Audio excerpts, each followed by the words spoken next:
அடுத்து இன்னொரு கொஸ்டின், என் இருதயத்துல இருந்து நான் கேட்குறேன், தப்பா எடுத்துக்காதீங்க.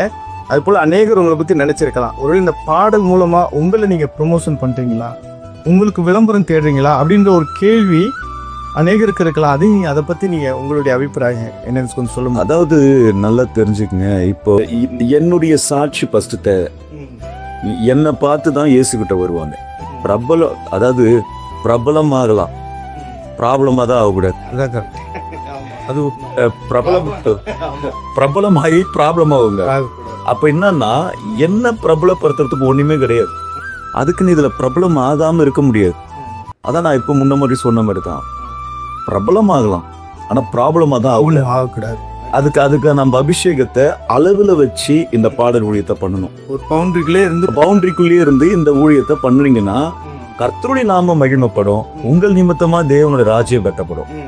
அதுக்கு இதுல என்ன உயர்த்திக்கிறதுனால ஒரு பிரயோஜனம் இல்லை இதுல. கண்டிப்பா.